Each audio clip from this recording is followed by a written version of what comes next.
praise you all indeed. We proclaim you His glorious word. To our enemy He is a double-edged sword, but unto us He is the Savior of the world. So now let's heed to His glorious word. మీకు ప్రకటన గ్రంథం చెప్తున్నాను. ప్రకటన గ్రంథం మొదటి భాగం ఈ పుస్తకం. ప్రకటన గ్రంథం రెండవ భాగం ఇంకొక పుస్తకం. ఇది పింక్ కలర్లో ఉన్న గుర్రము, ఇంకొకటి వైట్ కలర్లో ఉన్న గుర్రము, అది రెండవ భాగం. ఈ పుస్తకాలు మీ దగ్గర లేకపోతే నేను చెప్పింది మీకు అర్థం కాదు. బయట వాళ్ళకి కావాలంటే 1550 పంపిస్తే 2 పుస్తకాలు పంపిస్తాను. 1550. సంఘస్థులకు కావాలంటే రెండికి కూడా 1000 రూపాయలు ఇచ్చి తీసుకోవాలి. మీకు ఇంట్రొడక్షన్ పార్ట్ 1 చెప్పాను, ఇంట్రొడక్షన్ పార్ట్ 2 చెప్పాను. ఆ 2 అయిపోయిన తర్వాతను యాన్షియంట్ టర్కీలో ఎఫెసస్ ఎక్కడుంది, పౌల్ ఎన్నిసార్లు వచ్చాడు, ఏ త్రోవ వచ్చాడు, ఏ మార్గంలో వచ్చాడు, మొదటిసారి ఏ రూట్లో వచ్చాడు, రెండవసారి ఏ రూట్లో వచ్చాడు, మూడవసారి సముద్రం మీద ఏ రూట్లో వచ్చాడు, ఏ పట్టణాలను దర్శించుకొని వచ్చాడు, ఇవన్నీ మీకు చెప్పాను. 6 వ్యక్తులు, 2 బైబిల్ పండితులు, ద ఇంటలెక్ట్స్ ఇన్ బైబిల్, మరియు 4 భూగర్భ శాస్త్రజ్ఞులు, ఆర్కియాలజిస్ట్ 4, టోటల్ 6 పీపుల్ 2 సంవత్సరాలు ఎఫెసస్లో ఉండి ఆ విషయాలను కనుగొన్నారు. కనుగొని వాళ్ళు స్టూడియోలో కూర్చొని చెప్పారు విషయాలను. అవి నేను 1 సంవత్సరం సుమారుగా నేను దాన్ని స్టడీ చేసి నా దగ్గర ఉన్న బైబిల్స్ అన్ని తీసి రాసుకొని మీకు చెప్పాను. ఎఫెసస్ని గూర్చే 2 విధాలుగా. మొదటి విధం exploring Ephesus in ancient Turkey, అంటే పురాతన టర్కీలో ఎఫెసస్ అన్నటువంటి పట్టణాన్ని అన్వేషించి చెప్పుట అన్నదాన్ని మీకు 2 భాగాలుగా చెప్పాను.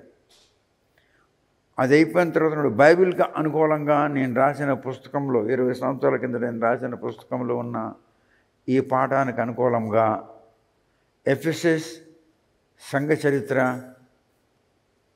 పార్ట్ 3A చెప్పాను. ఈవేళ మీకు పార్ట్ 3B చెప్తాను.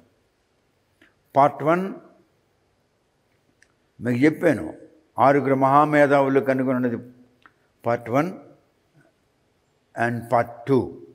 అది అయిపోయిన తర్వాతను బైబిల్లో ఉన్న మాటల ప్రకారంగా నేను రాసినటువంటి గ్రంథం ప్రకారంగా పార్ట్ 3A చెప్పాను. ఈవేళ మీకు పార్ట్ 3B చెప్తున్నాను. పార్ట్ 3 అంటే ఎఫెసస్. చెప్పండి, ఎఫెసస్ సంఘ చరిత్ర పార్ట్ 3B ఈవేళ నేను చెప్పేది. ఓకే, కూర్చోండి. మీకు ఈ విధంగా ఇంత డీటెయిల్స్గా మీకు పరిశుద్ధాత్ముడు మీకు అవి తెలియజేస్తున్నాడు.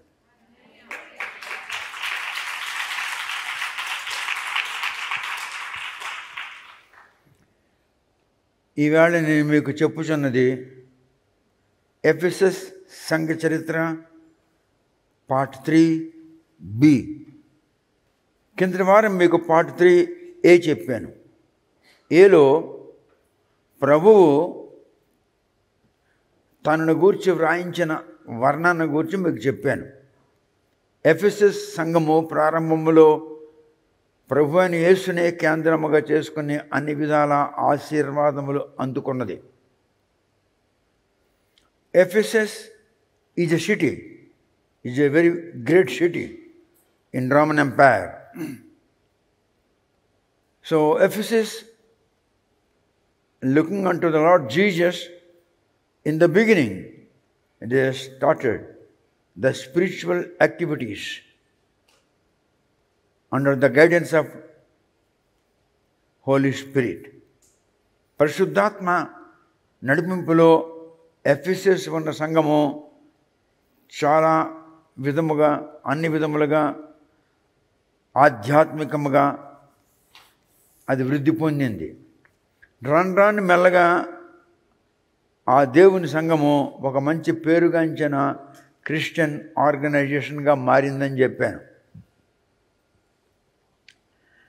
So in the beginning it was a spiritual center. Jesus used to guide them. And slowly, it has become a Christian organization, a wonderful Christian organization. అద్భుతములు, ఆశ్చర్య కార్యములు, కన్నీరు, ఉపవాస ప్రార్థన, దేవుని నడిపింపు ఇవన్నీ ఆ చర్చిలో ఉండాలి. కానీ మెల్లమెల్లగా అవన్నీ తగ్గిపోయాయి. Born again life of repentance, worshipping God with broken heart and with tears in the eyes. This was the previous spiritual standard and status of the Ephesus church. ఇప్పుడు సంఘము దూతతో ఆయన అంటున్నాడు, ఎఫెసస్ సంఘపు దూతకు ఇలాగ వ్రాయము అని అంటున్నాడు అని ప్రభువు ఆజ్ఞాపిస్తున్నాడు. అంతేకాదు, ఇదిగో సంఘపు దూత, నేను నా సంఘములో సంచరించుచున్నాను, నా ప్రజల మధ్యలోనే సంచరించుచున్నాను, నీ సంగతి నేను బాగా గ్రహించి ఉన్నాను అని సంఘపు దూతకు యేసు ఒక వార్నింగ్ ఇస్తున్నాడు. కానీ సంఘపు దూత ఆ వార్నింగ్ని లెక్క పెట్టాడు. సంఘపు దూత అంటే పాస్టర్, దూత అంటే you can say an ambassador, the one who is in the middle of the Lord and the body of the lord, who shall be standing in between the Lord and the church. వాడికి దూత అని అంటారు. ఆయనకి ప్రభువు చాలా కఠినంగా warning ఇస్తున్నాడు. ఇంతవరకు నేను మీకు కిందసారి చెప్పాను. ఇప్పుడు ఆ సంఘానికి దేవుడు ప్రశంసిస్తున్నాడు. Now today lesson starts with the appreciation of the Lord. God is appreciating to the Ephesus church because the Ephesus church in the beginning they did many spiritual works, many spiritual activities with God-fearing nature. దేవుని భయముతో ప్రారంభములో సంఘము ఉండేది. అప్పుడు వాళ్ళు చేసినటువంటి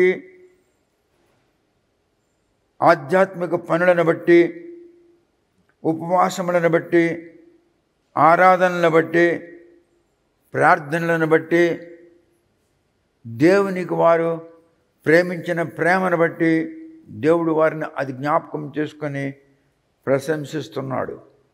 in the beginning the church used to love the Lord and they used to perform many spiritual activities and they used to plan many spiritual activities and they have implemented the plans and they were very close to the Lord and they have had a God-fearing nature. Because of all these previous activities, the God is now appreciating the Ephesus people. నువ్వు మంచి పనులు చేస్తే దేవుడు నిన్ను ప్రశంసిస్తాడు. నువ్వు చెడ్డ పనులు చేస్తే నీకేమన్నాడు ఊరుకుంటాడు. ఎప్పుడైతే నీ చెడ్డ పనులు పూర్తయిపోతాయో అప్పుడు నీకు తీర్పు తీరుస్తాడు. తీర్పు తీర్చే ముందు నీకు తెలియజేస్తాడు. If you are not in the spiritual realm, if you are not in the realm of the spirit, God shall not tell you anything. He will not take any action against you because He is long suffering. ఆయన దీర్ఘశాంతము కనుక మీకేమనడు. ఎప్పుడైతే నీ పనులన్నీ పూర్తయిపోతాయో అప్పుడు దేవుడు నీకు తెలియజేస్తాడు, పూర్వము నీకున్న ప్రేమ ఇప్పుడు లేదు. దేవుని మీద నీకు ప్రేమ ఉంటే దైవ కార్యములు నువ్వు చేస్తావు. దేవునికి నీవు ప్రేమిస్తే దేవుని యొక్క కార్యముల కొరకు నువ్వు బహుగా విరాళములు ఇస్తావు. More than your ability. నీ సామర్థ్యం కంటే ఎక్కువ నువ్వు ఇస్తావు. నీ సామర్థ్యం 5,000 అయితే నువ్వు 7,000 ఇస్తావు. That's called the love of God. అటువంటి కార్యములు నువ్వు చేసినప్పుడు నీకు ఆయన ప్రశంసిస్తాడు. If you do such things, God shall appreciate you. They did in the beginning these spiritual activities, and they had the nature of God-fearing, and they had an experience of broken heart, and they had an experience of obedience in nature.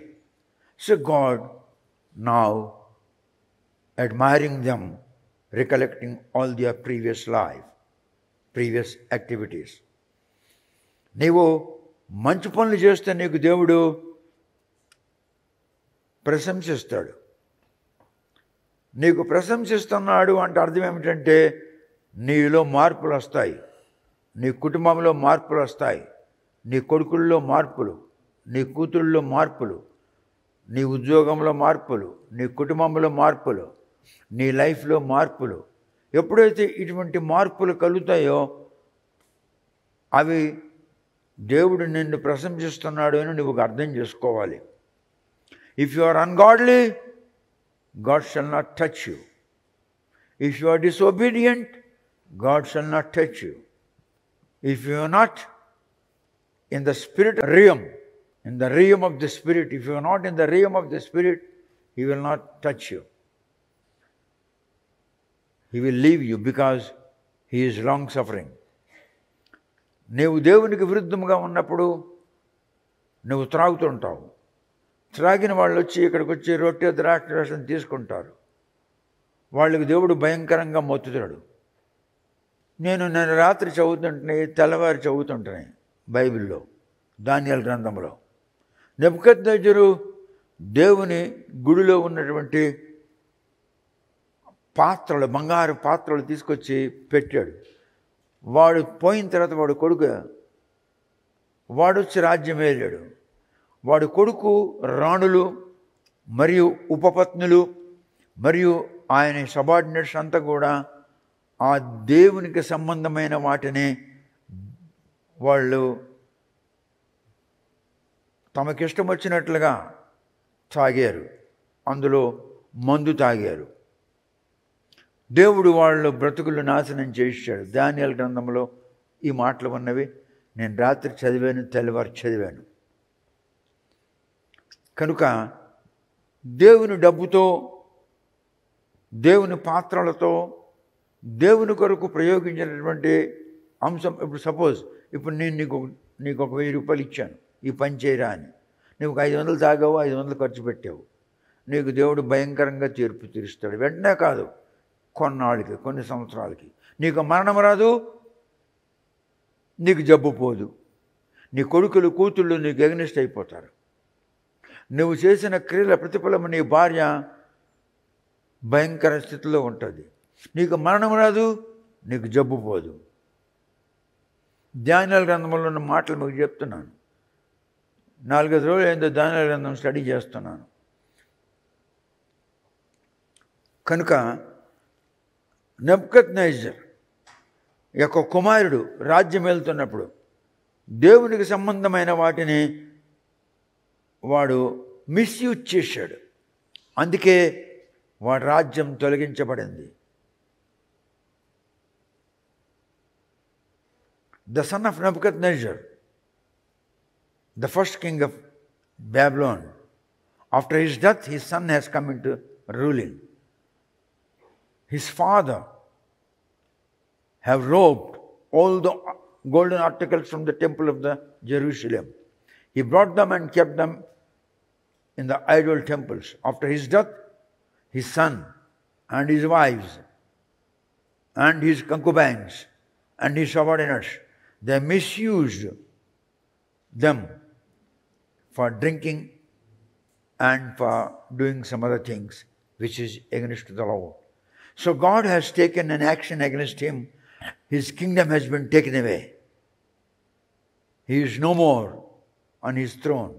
God has taken a very drastic action. ఒకవేళ మీరేమైనా దేవునికి సరిగ్గా ఇవ్వకపోయినప్పుడు దేవుడు మీకు సరిగ్గా ఇప్పించే మనసు ఇస్తాడు. నువ్వు ఇవ్వగలవు, కానీ నువ్వు ఇవ్వడం లేదు. నీకు ఇచ్చే మనసు దేవుడు ఇస్తాడు. ఎందుకంటే దేవునికి మనము త్యాగం చేయకుండా ఆశీర్వాదం రాదు. If you don't sacrifice anything to the Lord, you cannot expect the blessings from the Lord. Because it's mentioned in the Bible, give me then I shall give you. ఇజుడి అప్పుడు నేను మీకు ఇస్తాను అంటున్నాడు. నువ్వెంత ఇస్తావో దానికి రెట్టింపు నీకు ఇస్తానని బైబిల్లో ఉంది. అణిచి కుదిల్చి దిగజారినంత మట్టుగా నీ ఒడిలో పోస్తాను అని ఉన్నది. ఈనాడు నేను మీ మధ్యలో ఇట్లా ఇన్ని లక్షల రూపాయలు ఖర్చు పెట్టి మీకు నేను ఇటువంటివన్నీ ఎందుకు ఇస్తున్నానంటే నేను దేవునికి ఇస్తున్నాను కనుక దేవుడు నాకు ఇస్తున్నాడు. కనుక మనము దేవుని పనుల పట్ల శ్రద్ధ కలిగి దేవుని పనుల పట్ల మనము సాక్రిఫైస్ త్యాగం చేసినట్లయితే దాని ప్రతిఫలము మనకు ఉంటుంది. అప్పుడు దేవుడు ప్రశంసిస్తాడు. అందుకే దేవుడు ప్రశంసిస్తున్నాడు. ప్రభువైన యేసు సంఘపు దూతతో అంటే పాస్టర్తో ఇలాగ అంటున్నాడు. మొత్తం 7 సంఘాలు పాస్టర్లలో ఉన్నటువంటి మంచి పనులను బట్టి వాళ్ళన్నిటికీ కూడా ప్రశంసిస్తున్నాడు. ఆ సంఘం వచ్చినప్పుడు ఆ సంఘం సంగతి చెప్తున్నప్పుడు నేను ఎఫెసస్ సంఘం సంగతి చెప్తున్నాను. క్రమశిక్షణ మొదట వారికి దేవుని యొక్క సన్నిధిలో నిలబెట్టించి నడిపించింది. పిమ్మట దేవుడు గద్దించాడు. గద్దించి చాలా దెబ్బతీశాడు. ఆ పద్ధతిలో మనము కూడా ఉన్నట్లయితే మనకు కూడా అటువంటి బాధలు తప్పకుండా కలుగుతాయి. మనకు కూడా అటువంటి ఇబ్బందులు కలుగుతాయి. మనకు, మన భర్తలకు, మన భార్యలకు, మన కొడుకులకు, మన కూతుళ్లకు, మన ఉద్యోగంలో, మనకి ఇంట్లో, మన కుటుంబంలో. ఎందుకంటే మీరు క్రైస్తవులు కారు, మీరు దైవ సంతానం. ఇప్పుడు ఎవడైనా ఒకవేళ గవర్నమెంట్లో పనిచేసేటప్పుడు తప్పు చేస్తే వాడికి ముందు రిప్రిమాండ్ అని ఇస్తారు. మళ్ళీ తప్పు చేస్తే షోకాజ్ నోటీస్ ఇస్తారు. మళ్ళీ తప్పు చేస్తే వాడికి సస్పెండ్ చేస్తారు. మళ్ళీ తప్పు చేస్తే వాడికి రిమూవల్ ఫ్రమ్ సర్వీస్ లేదా డిస్మిస్ ఫ్రమ్ సర్వీస్ చేస్తారు. ఇది గవర్నమెంట్ యొక్క రూలు. నువ్వు తప్పు చేస్తే రిప్రిమాండ్ అని అంటాడు, ఒక నోటీస్ ఇస్తాడు. ఇంకా తప్పు చేస్తే షోకాజ్ నోటీస్ ఇస్తాడు. ఇంకా తప్పు చేస్తే సస్పెండ్ చేస్తాడు. ఇంకా తప్పు చేస్తే రిమూవ్ ఫ్రమ్ ద సర్వీస్ లేదా డిస్మిస్ ఫ్రమ్ ద సర్వీస్. యేసు అలాగ చేయడు, దేవుడు అలాగ చేయడు. వాళ్ళ పాపం పండిపోయిన తర్వాత అప్పుడు ఇస్తాడు ఒక దెబ్బ. పండు కిందకి రాలిపోవాలి, గాలి లేదు, వర్షం లేదు, పండు రాలిపోవాలి కిందకి. ఎలా రాలిపోతుంది? బాగా పండిపోతేనే రాలిపోతుంది. A fruit has to fall down. How it will fall down? No air, no tufan, no varsha, no rain. How it will fall down? When it attains the complete ripe, then it shall fall down. అలాగే మనిషి యొక్క పాపం పండిపోయినప్పుడు వాడు రాలిపోతాడు. ఎఫెసస్ని దేవుడు ప్రశంసిస్తున్నాడు. నీకు రిప్రిమాండ్ ఇవ్వడానికి, నీకు show cause notice ఇవ్వడానికి, సస్పెండ్ చేయడానికి, రిమూవల్ ఫ్రమ్ ద సర్వీస్ చేయడానికి అన్నిసార్లు దేవుడు అలాంటి పనులు చేయడు. ఆగుతాడు. ఆగి నీకు అవకాశం ఇస్తాడు. God shall not give you show cause notice. God shall not give you reprimand. God shall not suspend you. He will wait and he will give you time. He would like to see that you will have a born again life. He is waiting to see your born again life. నీ మారు మనసు కొరకు చూడాలన్న ఉద్దేశంతో ఆయన ఆగి చూస్తున్నాడు. మీరు మందు కొడుతున్నారు, సారాలు తాగుతున్నారు, దేవుడి సన్నిధికి వచ్చి నోట్ల ద్రాక్షరసం తీసుకున్నారంటే మీకు భయంకరమైన రోగం వస్తుంది. మీకు భయంకరమైన తెగులు వస్తుంది. మీకు, మీ భార్యలకు, మీ కూతుళ్ళకి, మీ కొడుకులకి. త్రాగుతున్నావా? త్రాగు, కానీ ఇది పరిశుద్ధ సంస్కారం, ఇందులో పాలు పొందకూడదు. You should not participate in the Holy Communion if you are drinking. If you are a drunkard, don't participate in the Holy Communion. Its name is Holy Communion. You are partaking in the body of the Jesus. You are eating bread. The bread is the body of Jesus. You are drinking wine. The wine is the blood of Jesus. దేవుని నూతన నిబంధన రక్తమునకు సాదృశ్యముగా ఉన్నటువంటి ద్రాక్షరసమును, దేవుని శరీరమునకు సాదృశ్యమున్న రొట్టెను నువ్వు భుజించి పానము చేయుచున్నావు. త్రాగుబోతు అయినప్పుడు ఆ పని చేయకు. చేసామంటే నీ బ్రతుకు చాలా చీకటిగా ఉంటుంది. నీ భార్య, నీ కూతుళ్ళు, నీ కొడుకులు, నీ సంసారం, నీ ఇల్లు. రిప్రమాండ్, సోకాజ్ నోటీసు, సస్పెండ్ ఇలాంటివన్నీ గవర్నమెంట్ చేస్తుంది. Jesus is not government. Jesus is Holi.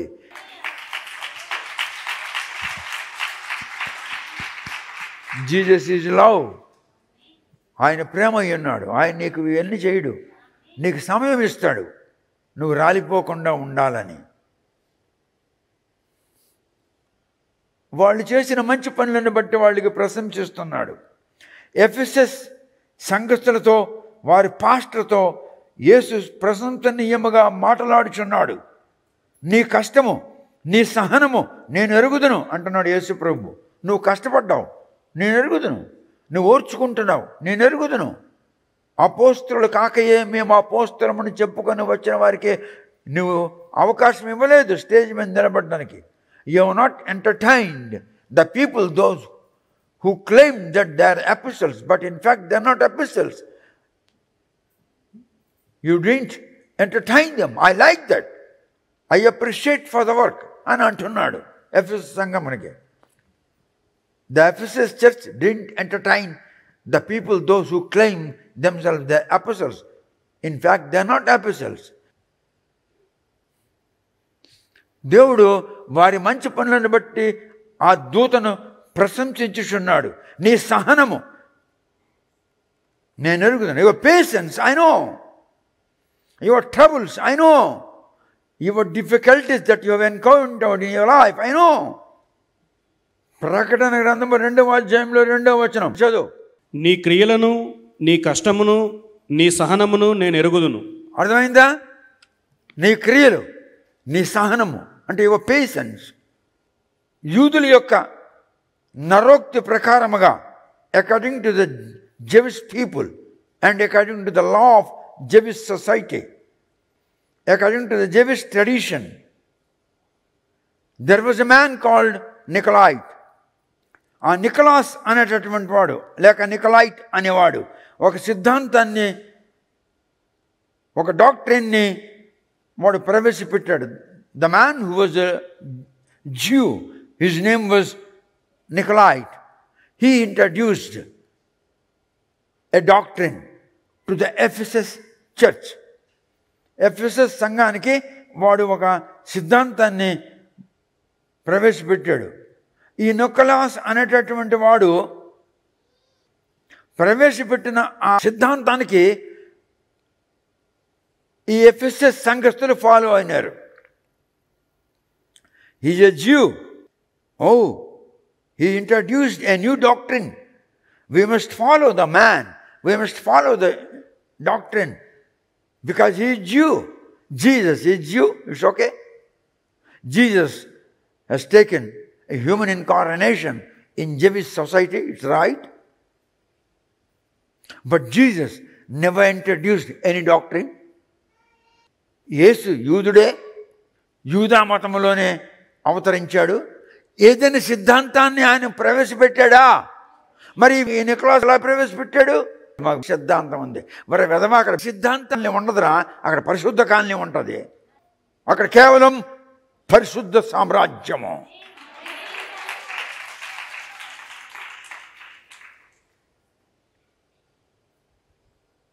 They followed the doctrines introduced by the Nicolite.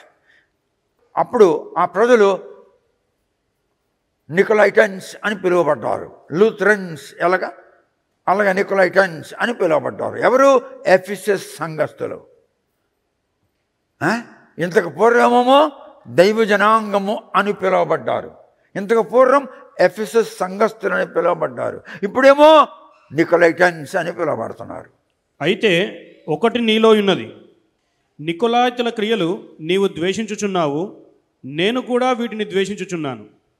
సిద్ధాంతములను దేవుడు ఇష్టపడ్డు, సిద్ధాంతములకు అనుసరించి వారిని దేవుడు ఇష్టపడ్డు.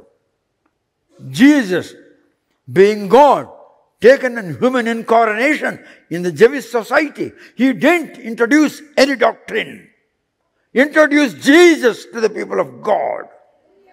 Jesus is Savior.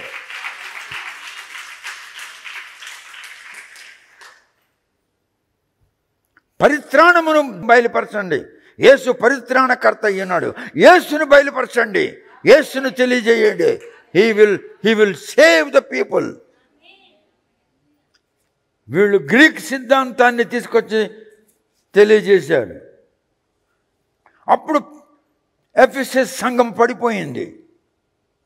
Now the Ephesus church fell down from the presence of the lord. ఇంతకు పూర్వము ప్రభువైన యేసుక్రీస్తు సన్నిధిలో ఎఫెసస్ సంఘస్థులు ఉంటారు. ఇప్పుడు ఆ సన్నిధి నుండి పడిపోయారు కిందకి. Adam and Eve, when they did according to their own thoughts, they fell down from the presence of the Lord.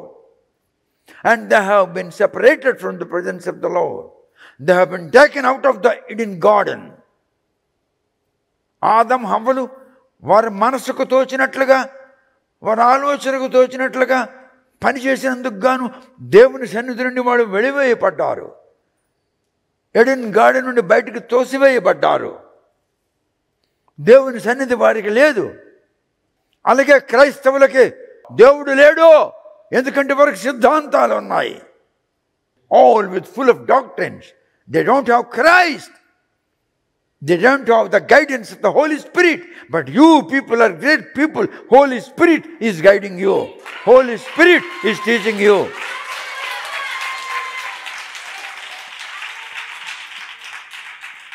నేను మీకు బోధించుచున్నది నాకు తెలియదు. Whatever I am explaining you, whatever I am revealing you, whatever I am teaching you, is not known to me. అది నాకు తెలియదు. The Spirit of God is teaching you. I am not an educated. I didn't go to college. I have not seen what college is. I didn't see what a university is.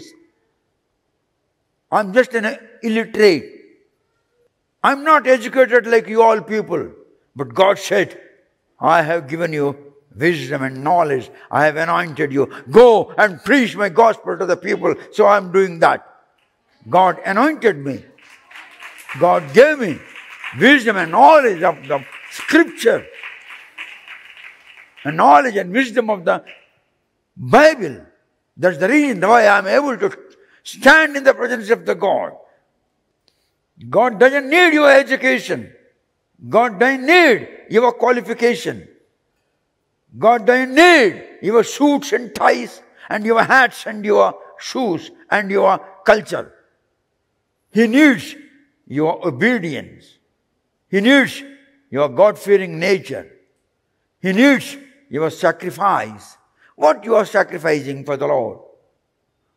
He is examining your activities.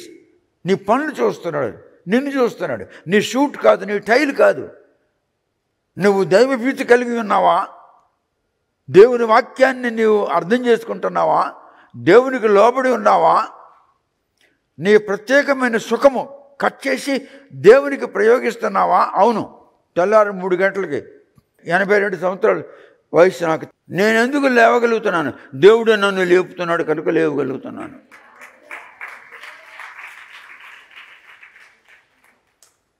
God is alarming you. I am hearing the alarm of the God at 3 o'clock. Not one day. Even if you practice 1 day, 2 days, 3 days. That's all. After that, you cannot. 1-2-3 రోజులు నువ్వు చేస్తావు, అంత తర్వాత నువ్వు లేగలేవు.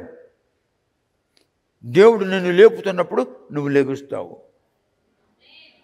చనిపోయిన వారికి దేవుడు లేపుతున్నాడే, పడుకున్న వారికి దేవుడు లేపడా?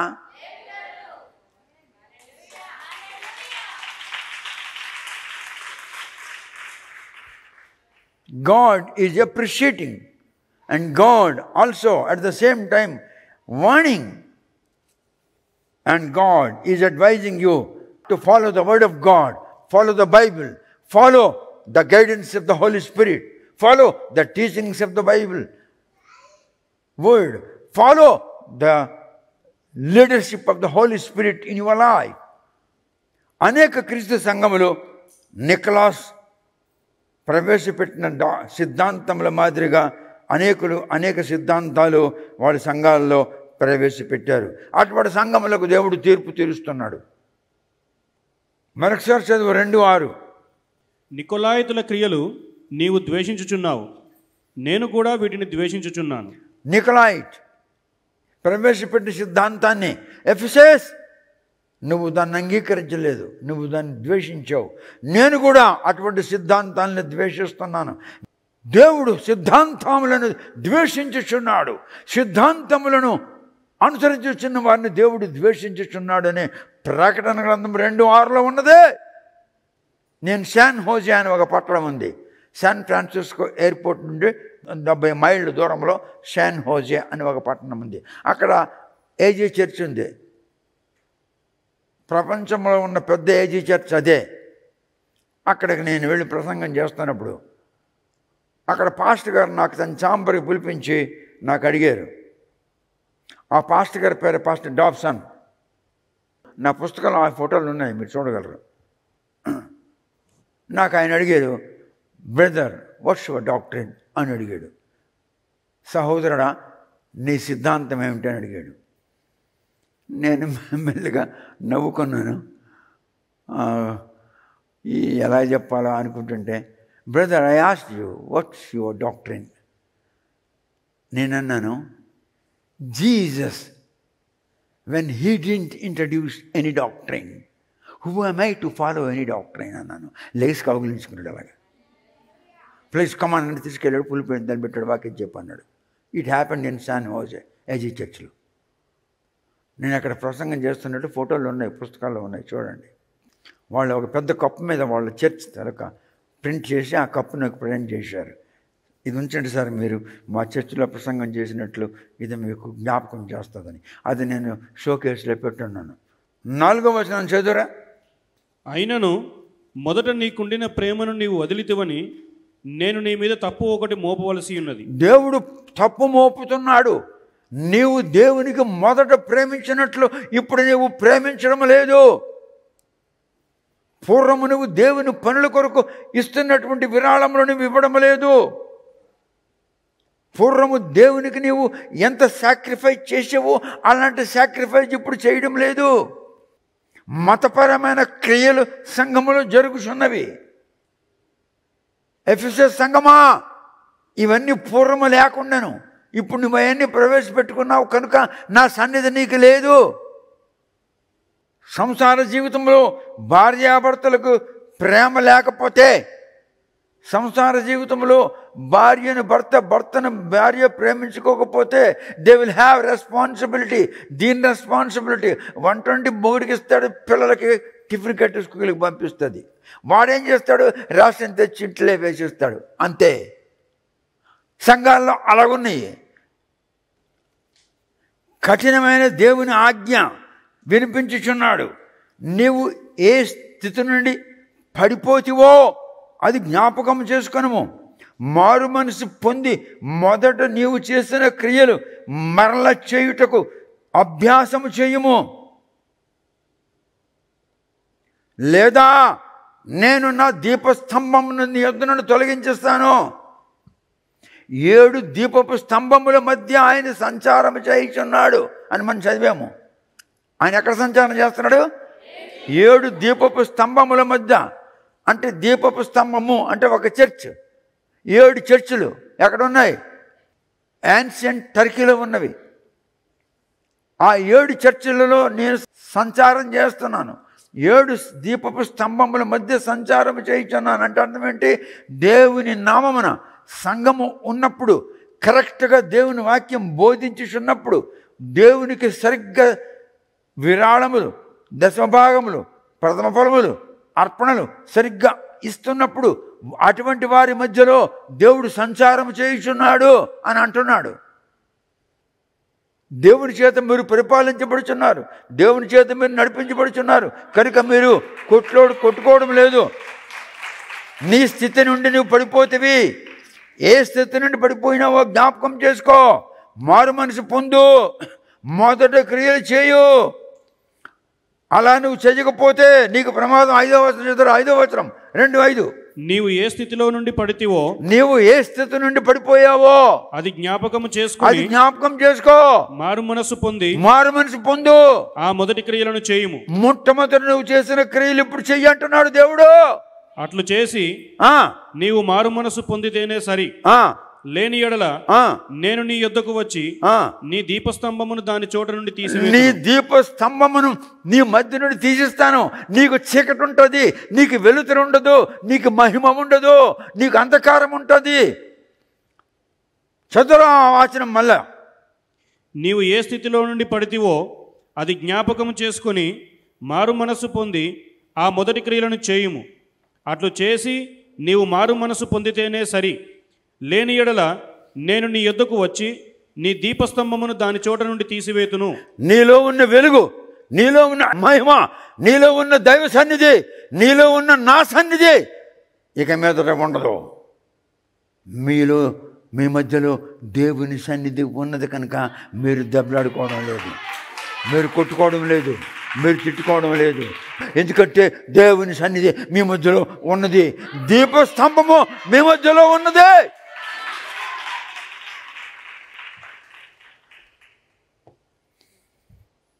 Our God is talking. మన దేవుడు మాట్లాడుతున్నాడు. 7వ వచనం చదువు. చెవిగలవాడు ఆత్మ సంగములతో చెప్పుచున్న మాట వినుగాక. జయించువానికి దేవుని పరదైసులో ఉన్న జీవవృక్ష ఫలములు భుజింపనిత్తును. If you do that, if you become godly, if you become away from all these disputes, all these doctrines, all these carnal activities, God is promising you పరలోకములో జీవవృక్ష ఫలములు నీకు ఇస్తాను, నువ్వు తింటామని. మీకు దేవుడు పరలోకంలో ఉన్న జీవవృక్ష ఫలములు తీస్తాడు. మీరు ఆ జీవవృక్ష ఫలములు తింటారు. This is the promise of God. మీకు పౌలు లాంటి ఒక పాస్టరు, జాన్ లాంటి ఒక పాస్టరు, అపోల్లో లాంటి ఒక పాస్టరు మీకు దేవుడు ఇచ్చాడు.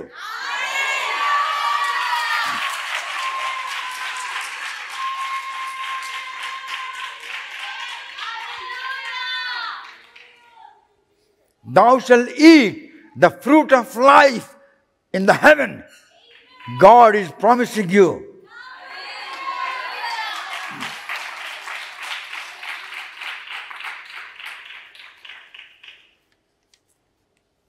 ఈ సంఘం పేరు ఎఫెసస్.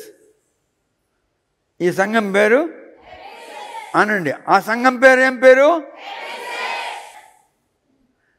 ఎఫెసస్ అంటే ఏమిటో మీకు చెప్తాను. ఎఫెసస్ అంటే ఏమిటో అపోస్తుల కార్యము 18, 19, 20 అధ్యాయాలు, మొదటి కొరింథీయులకు రాసిన పత్రిక 1, 2 అధ్యాయాలు, తెస్సలోనికలకు రాసిన పత్రిక the epistle written to Thessalonians, book of Acts 18 to 20 chapters, and the epistle 1 Corinthians 1 and 2 chapters, and the Thessalonians. If you read them at your leisure time in home, about Ephesus, many things have been mentioned. Ephesus సంఘంను గురించి అనేక విషయాలు ఇందులో రాయబడి అనేవి. అవన్నీ నేను మీకు చెప్పానంటే 5-6 వారాలు పడుతుంది. ఎఫెసస్ సంఘము తెలుగు బైబిల్లో చాలా తప్పులు ఉన్నాయి, అందుకని నేను ఆ తప్పులు లేకుండా మీకు చెప్తున్నాను. ఎఫెసస్ సంఘము అది అపోస్తలుల ద్వారా స్థాపించబడిన సంఘము. ఎఫెసస్ సంఘము ఎవరి ద్వారా స్థాపించబడింది? ఎప్పుడు స్థాపించబడింది? క్రీస్తు శకం 33లో.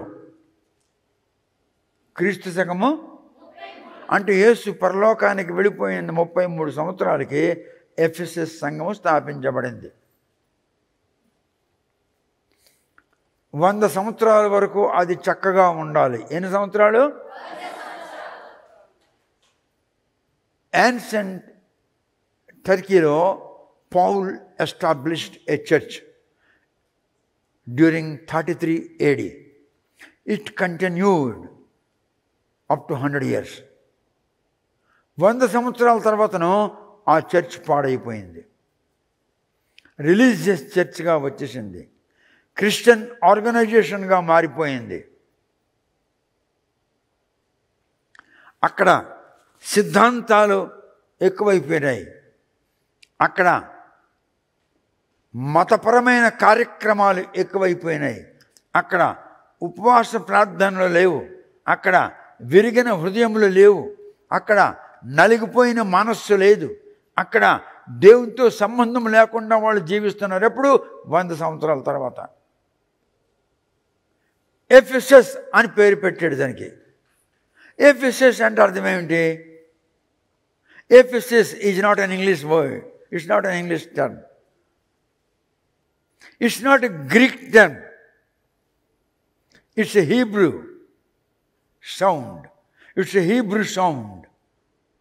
ఎఫెసస్ అన్నది హీబ్రూ భాషలో మాట. ఇంతవరకు మీరు విరిగిన హృదయం కలవారు కావాలి, నలిగిన మనసు గలవారు కావాలి. ఇంతకు పూర్వం మీరు చేసిన పనులు మళ్ళీ చేయండి. ఇంతకు పూర్వం మీకున్న ప్రేమ ఇప్పుడు లేదు. ఇంతకు పూర్వం నువ్వు చేసిన పనులు నీకు లేవు. ఇంతకు పూర్వం నా మీద ఉన్న ప్రేమ నీకు లేదు. ఇంతకు పూర్వం నన్ను ఆరాధించేవా అలాంటి ఆరాధన నీకు లేదు. ఇంతకు పూర్వం నా కొరకు నువ్వు అర్పించేవారు అర్పణలు, ఆ అర్పణలు ఇప్పుడు లేవు. ఇంతకు పూర్వం నువ్వు ఇవ్వవలసిన దానికంటే అత్యధికంగా ఇచ్చేవాడు, ఇప్పుడు నాకు అలా ఇవ్వడం లేదు. కనుక నీవు పూర్వము ఉన్నట్లుగా, పూర్వం చేసినట్లుగా, పూర్వం ఇచ్చినట్లుగా, పూర్వం ఉపవాసములు చేసినట్లుగా, పూర్వము నా తట్టు చూసినట్లుగా, పూర్వము నన్ను ప్రార్థించి ఆరాధన చేసినట్లుగా ఇప్పుడు మళ్ళీ చెయ్యు. లేకపోతే ఒరే ఎఫెసస్ అని అన్నాడు. ఒరే ఎఫెసస్ అంటే, ఎఫెసస్ అంటే గో టు హెల్ అని అర్థం. పూర్వ విధం ఎట్లా పోతావు పో, అది దాని అర్థం. హీబ్రూలో Ephesus. The meaning of Ephesus is go to hell. పో విధవా, ఎట్లా పోతావు పో. ఎట్లా ఉంటావో ఉండిరా. మారు మనసు పొందావా మంచిదే. విరిగిన హృదయం వచ్చిందా మంచిదే. నలిగిన మనసు కలిగిందా మంచిదే. నీవు నా పనులు చేసేవా మంచిదే. నా పనుల నిమిత్తము నీవు విరాళములు విస్తారంగా ఇచ్చావా మంచిదే. లేదా ఎట్లా పోతావు పో ఎఫెసస్. లేదా ఎఫెసస్, లేదా గో టు హెల్ అంటున్నాడు. ఎఫెసస్ అంటే అది అర్థం అనండి. ఎఫెసస్ అనగా నీ ఇష్టం వచ్చినట్లు పో, లేదా మారు మనసు పొందు. మారు మనసు పొందకపోయావా ఎఫెసస్ పోరా వెదవా, ఎట్లా పోతావు పో. ఎఫెసస్ అంటే పోనిమ్ముగాక. Let him go to hell అని అంటున్నాడు దేవుడు. Our God is wonderful God.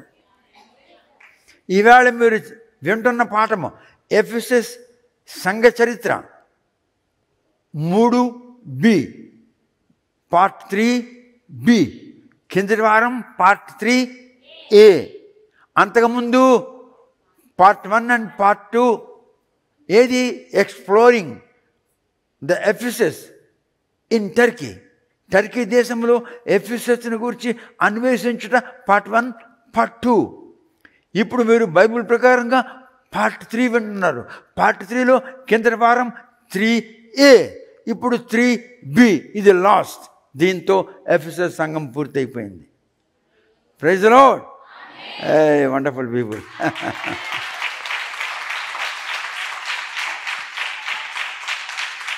బైబిల్లో వాక్యాలు చదివి మీకు వినిపించాను.